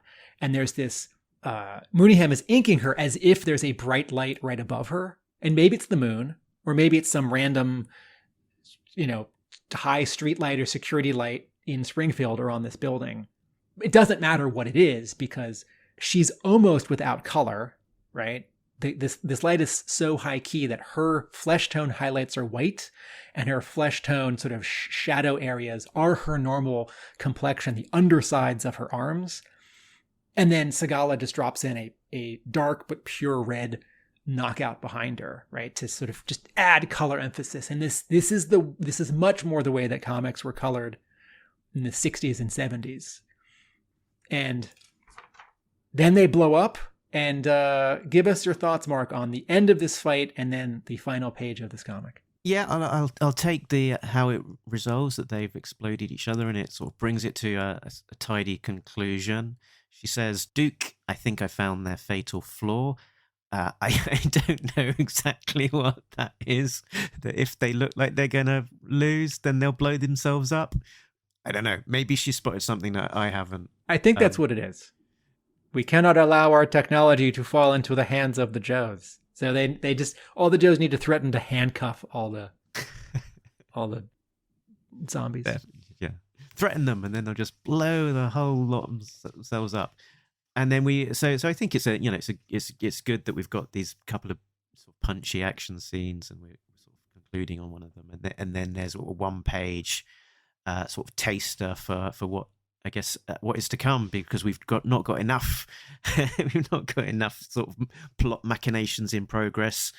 Let's add in one into the mix, and this time it's return to Destro's castle in Scotland, where he's on a throne with Baroness next to him, still wearing a Cobra logo though, and a visit from Zartan. So Zartan obviously clued in to the events and looking to team up with Destro. But I think the lead Cobra characters throughout the IDW run, it has kind of reinforced that it is Cobra Commander, Mindbender, Destro, Baroness, Zartan, first and foremost, with the odd other extras here and there. So it is good to see them come back into the mix. And Zartan's sort of block art recently has been a little bit directionless to some degree, that he's sort of been on the side of the G.I. Joes, and both Destro and Zartan helped out the Joes in Springfield in the Snake Hunt arc, which was where we last saw a lot of them. They very much turned their backs on Cobra and joined the Joes in terms of out and out killing Cobras on the streets of Springfield. So can you be a little more specific for our listeners? So we haven't seen Destro, Baroness, and Zartan since around 275? Yeah, so Snake Hunt concluded in 275, and that had the Joes, Destro, and Zartan departing Springfield and leaving a fairly bloody wake behind them. And yeah, we've not really seen any significant we haven't seen Destro or Zartan in any significant way since then, because we had some Untold Tales. We then had Murder by Assassination, which was sort of very much focused on these new characters. And then we had the Cobra Casino plot, focused on Cobra Island without them being involved in that particular plot. So yeah, it has been some fairly significant amount of time where these key players haven't been part of the main story. Yeah, I have been wondering when we would see Destro and Zartan in the Skybound run from Hama. I'm glad it's now. I mean, the speaking of 206 getting a fill-in artist, right? The preview pages shows Zartan. So just before I read this new issue and there's Zartan, I thought, well, Zartan's coming up at least in 2 more issues. But I think this is I don't know where this is going. I think this is neat to have these 3 characters teaming up if they're all on the outs with Cobra Commander. And hopefully Hama has had them out of circulation for long enough that he's got something cool for them to do. I do feel like I don't remember having a strong reaction, positively or negative, to what Zartan was last up to. I do remember feeling like Destro and the Baroness in not the Untold Tales or the Special Missions issues, but Artificial Intelligence, with the Blue Ninjas. I feel like that sort of it wasn't quite as interesting as I hoped. So now that there's been a break, I look forward to them being awesome. I just wanted to go back 2 pages and point out 2 more things about the fight between Dawn and these 3 Cobras. One is that she slashes the Alley Viper's shield in half, which is cool, but I don't know if it can do that. And, I think about like lightsabers and Wolverine's claws, and, it's like these can cut through anything. So I don't know what, I forget if Dawn has a particular sword, how amazing it is. I'll allow it just because it's a cool moment, but I did think, wait a minute, that's not realistic. And then the next page, where on the top, with the white with a very striking white background, no color, right? And that's a choice. The Alley Viper's in the distance, the Night Creeper is rushing with both bladed weapons, while Dawn is pushing her sword behind her over her head to block the Night Viper, who has picked up a sword. And then she slashes a particular way, and then she kicks them. And I think of this scene and I think, okay, Hama's plotting for this page must have been quite specific. And maybe he did some thumbnails because he's been known to do that for if he wanted an artist to not flub a particular sort of martial arts fight scene. But I'm sort of imagining that Mooneyham got it right here, that the plot called for some very specific sort of poses and positions and beats. And even though it was only 3 panels, it's like the way that the Night Creeper is holding one sword and another dagger, or that one is in his left hand and one is in his right hand, or that he's close enough to be a threat in that first panel, but hasn't yet started to slash or swing. This is the kind of thing that I can see Hama being specific about in his plotting. And, once or twice on Facebook in the last couple of years, he has pointed out where an artist didn't capture a fight scene as specifically as he wanted, to his disappointment. And so I don't know that Mooneyham definitely got this, or kind of got this, or didn't get this. But this scene was clear to me. It was exciting. And I think I can see through it Hama calling for something specific, and I think Mooneyham getting it, which is very cool. Yeah. And yeah, you mentioned as well the Night Viper having a sword where that Dawn is blocking when she's holding the sword sort of over her shoulders and covering her back. It's not really obvious where that sword has come from, and the Night Viper isn't really established as a character that would necessarily have a sword, but it's a sneaky reconnaissance mission. He can have a sword. I sort of thought he picked up someone's sword, but Dawn's other sword is sheathed. Yeah. And how many swords does the Night Creeper? I mean, did we just disprove everything I just said? Did Hama's plot call for something specific about this other sword and like how the Night Viper comes to be using it, and Mooneyham didn't draw that? Or did the plot not call necessarily for the Night Viper to have a sword, and Mooneyham thinks, I'm going to have him pick up this sword because a page earlier he seems to be dropping his weapon, or it's getting cut in half. And then there's 4 pages of letters. And listeners, when I write my email about this issue, I'm going to say I love it that the letters page is 4 pages long. Not 1, like Marvel post-Box the Pit and some IDW post-Box the Pit. Not 2, like some IDW post-Box the Pit and a bunch of DC books in the 80s and 90s. But 4! That's a lot of letters that get included. And I don't know how many there are. 6? 5 out of 6 of them are positive. Which is, I'm guessing, like a nice sort of proper ratio for, what they're getting in their inbox. But even though 5 of them are positive, there's some good variety. And someone even calls out that the IDW run at the end didn't have a letters page. And so not only am I going to say in my email, I'm really psyched that you have a 4-page letters page. I hope you can keep that up.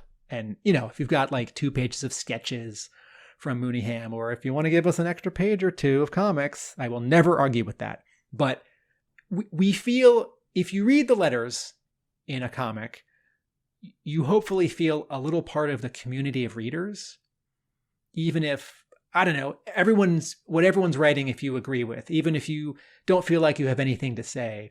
And like, yes, we have podcasts and discussion boards and Twitter and all that stuff. So you can express your opinions to the people who make this comic and your friends and other fans that you don't know quite easily and instantly, much faster than this printed comic where, you got like a 1 in 20 or a 1 in 500 chance of getting your letter printed, Mark. But when it's actually in the issue, it's now not part of the canon of the story, but part of the canon of publication. I'm really excited that I've in my life had like 5 or 6 letters published, Mark. And there's I feel so much relief that G.I. Joe by Hama is back, that it's being done really well and carefully, that a lot of people are showing up for it, and most of them seem to really like it. And so that there is a letters page particularly when the final year, IDW didn't have one, and that it's so long. Like, let's just not bask in it. Let's all hang out in this room for a little while longer and talk about this. And, like Spawn and Cerebus and Savage Dragon, there's some comics, or Walking Dead. There's some comics out there that sort of famously have like long letters pages, 3 pages, 4 pages, 5 pages. Dave Sim published entire books of his letters that he didn't fit into the monthly Cerebus. I really liked this letters page, even though I was disappointed my letter didn't get printed. But, Mark... Yeah, Tim, let's read out the best letter from this letter page. Shall I read it? Yes. Okay. Why don't you read it as if there are no typos? And then to complete the loop, we've already called out one typo in this issue. This issue has 3. After you read your letter as if there are no typos, I'll just point out the 2 typos, and then we can talk about your letter. Dear Postbox the Pet, I host the G.I. Joe Comics podcast, where we not only talk at length about G.I. Joe Comics, but also to the creators of the comics, so you could say that I love G.I. Joe Comics. I've been on the edge of my seat for a year waiting to find out what will happen to the Joes in that C-130, what Serpentor Khan will get up to with that zombie bomb, what is up with the newly closed clones, Snake Eyes, and more besides, like, will we find out the secret of Sherlock's connection to Cobra, and will we ever find out what sleeping laundry is, and all the rest of the dangling plot threads. So 301 was eagerly anticipated. You are off to a great start with 301, beyond the continuation of the ongoing story that I am enjoying so much. Chris Mooneyham's art is an exciting and intense take, with fascinating design choices that make this book feel very different to the previous era, particularly when combined with the retro meets modern colours from Francesco Segala, who frequently makes bold and dynamic choices. And Andy Kubert back on covers is a stamp of quality right from the off and puts us in mind of the classic Marvel era. Here are a few suggestions from me. Cover A that reflects the story inside. You're off to a great start. Maybe even a splash page with story title and credits on page 1. Digging deeper into the Cobra cast of characters, maybe introducing some new Cobras that have never been seen in the comics, like Tombstone. Looking forward to the future of Joe with characters like Sherlock, but also linking to the past, Untold Tales for example. Let's see the best of new artists, but also revisit legends like Rod Wiggum or Ron Wagner. My favourite recent work from Larry Hama was on Spy Hunter and Paperboy with Mac Ray. I would love to see Mac Ray take a spin in the world of G.I. Joe. Double-sized issues, specials, miniseries, yearbooks, more Joe. All that said, Larry Hama never quite gives us what we expect, and it's always a blast for it, following where we will be taken next. It's an exciting time to be a G.I. Joe comics fan. Yo Joe. Mark, Talking Joe, Seddon, Talking Joe podcast. And then editor Alex Antone replies, Yo Mark, these are all excellent suggestions. We've got lots of fun A-Ross stuff planned, some of which may or may not be above. We'll keep you guessing. But we do listen to what fans want as well. So thanks so much for the input. Congratulations, Mark, on getting a letter printed. Remind us, is this your second letter in G.I. Joe Real American Hero? It is my second, yes. Okay, you had one in IDW. That's right, yeah. Where I suggested things like a return to Cobra Island, which happened not too long afterwards. I just looked up my original email, and the typo is my own. Oh, no. The newly cloned Snake Eyes. I'm owning it. The typo is my own. Well, in your first sentence, when you said I host the G.I. Joe Comics podcast, did you include the name of our podcast? I host the Talking Joe. Oh my God! Podcast? What an idiot! That's a typo of my own as well. Oh but, no! It is corrected, at least in the signature. Yeah, twice as a nickname. Yeah. All right. Well, that's a bummer. My apologies from the beginning of the episode if I was giving Skybound a hard time. Skybound, one of the 3 typos in this issue is on you. 2 of them are on my podcast partner. But I sent this on November the 16th. Oh, that's a while ago. All right, so we're in February now, January, December. So had you only read 301? 302 hadn't come out yet? I'm just looking up Diamond. Wow. So the release date of 301 was November the 15th. So this was sent the day after release. So it would be the Wednesday. The comic would have come out on Wednesday the 15th. My letter was sent November the 16th.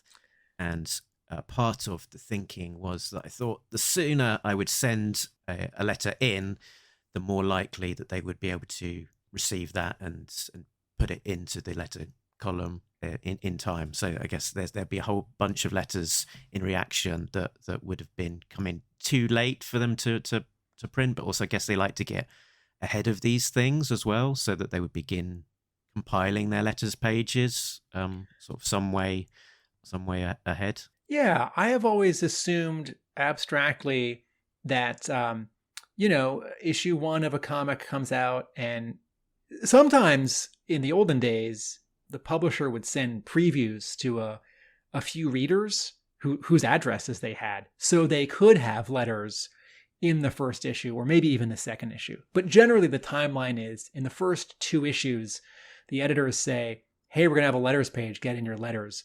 And then with the 3rd issue, letters about the first issue run. And so there's, let's say, a 2-month delay.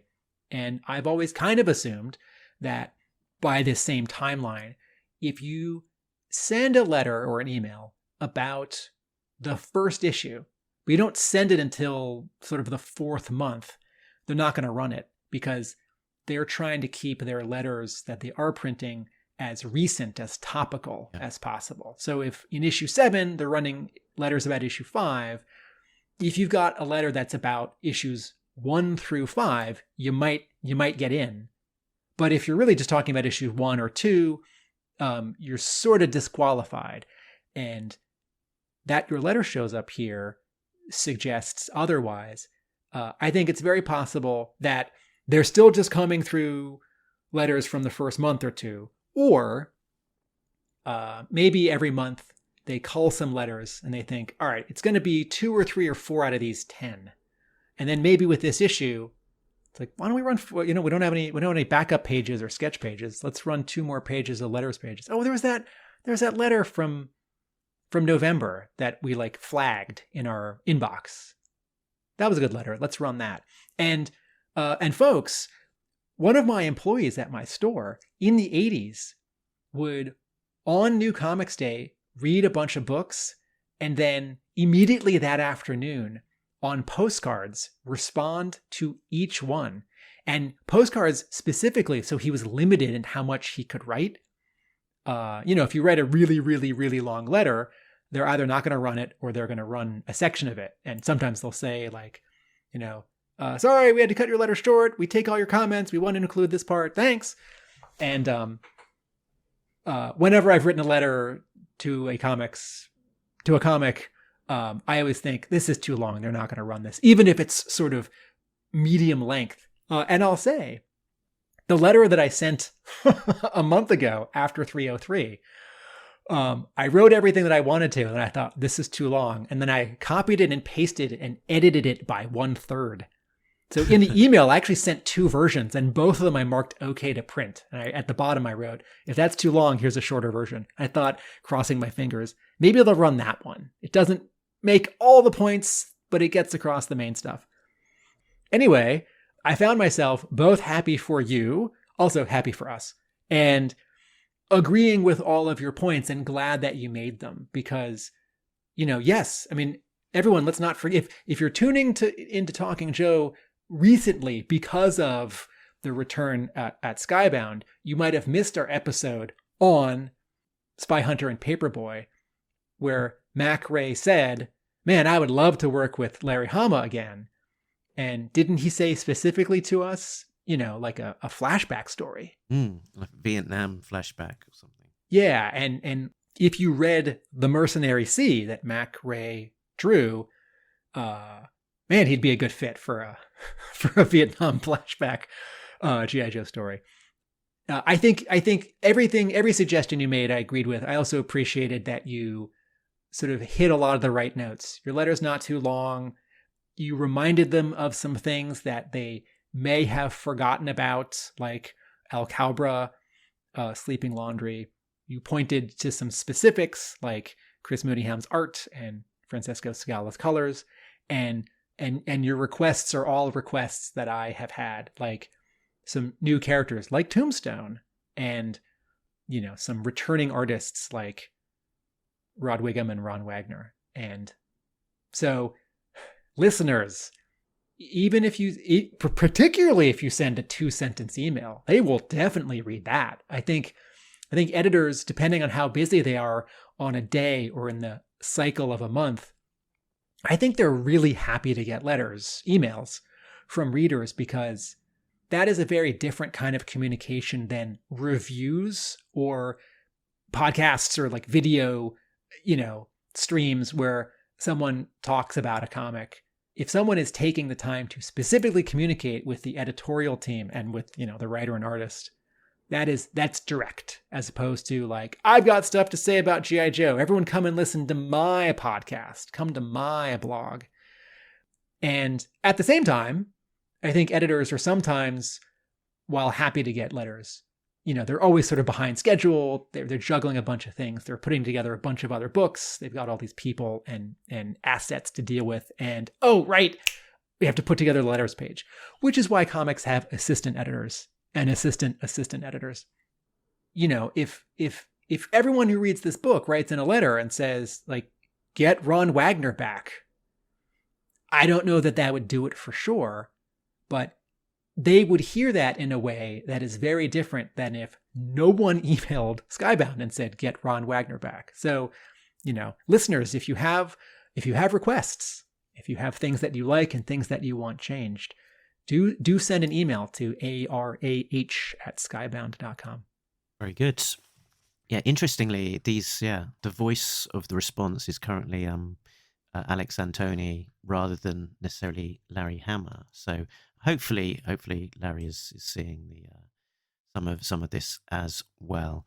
Then there's an ad for Renegade's Transformers games and an ad for Renegade's G.I. Joe games. And I have played and liked the G.I. Joe deck building game, and I have played and like G.I. Joe Mission Critical, which is a miniatures card tabletop game. And I own but have not played the role-playing game. But I was a little worried that these things had sort of launched a year ago and gotten some supplements and were starting to fizzle out, and that might be happening. But it's a nice little sign that they both the Transformers products from Renegade Game Studios and the Joe ones get ads in the back of this book. It feels like the right kind of synergy. It's a G.I. Joe comic. You have a captive audience. Certainly Skybound wants to promote some of its own stuff, some other related comics, the Invincible show on Amazon.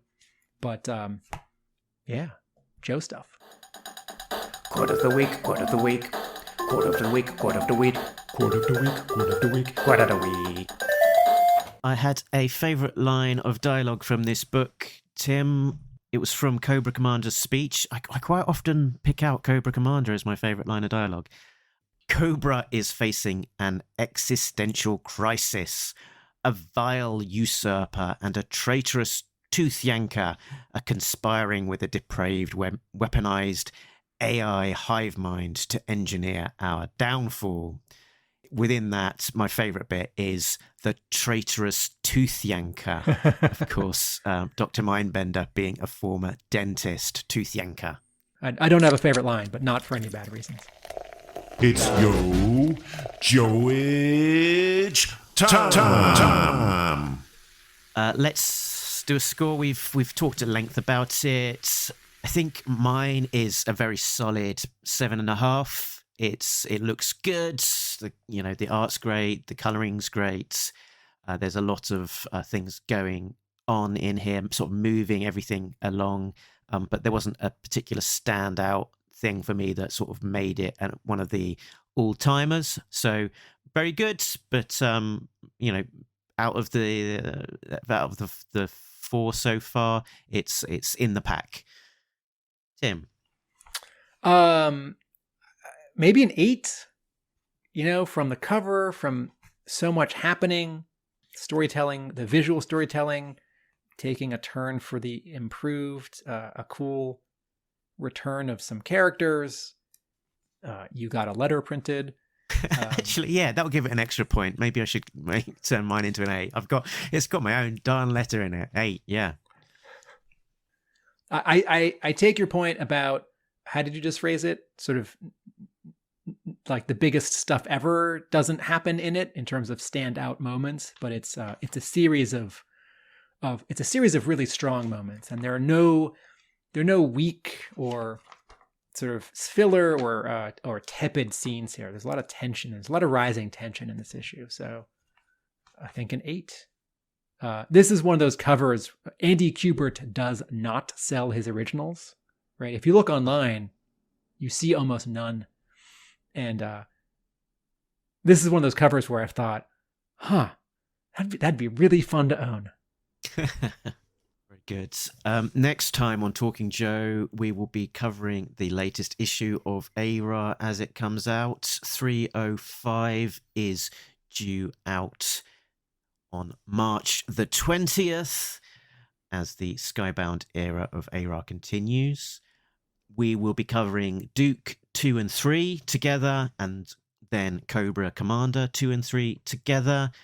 And we will also be continuing to look back on the Devil's Due era, as well as more besides, such as our recent interview with Hasbro's Michael Kelly. You can find us at the normal places. The normal places are linked to from talkingjoe.co.uk, which is the website. We're on Facebook, Twitter, Instagram. You can leave us a voicemail by scrolling down to the bottom of talkingjoe.co.uk if you want to contribute on air.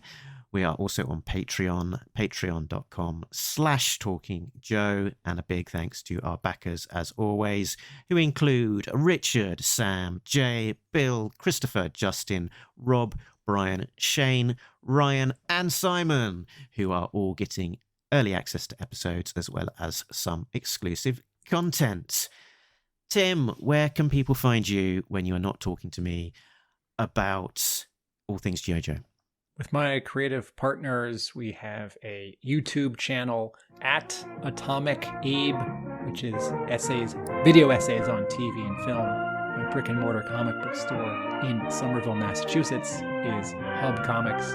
And I write about G.I. Joe at my blog, arealamericanbook.com. Very good. And I think with that is us done. But remember that Nobody Beats Talking Joe, an international podcast! Laters. Man, this cover is so great.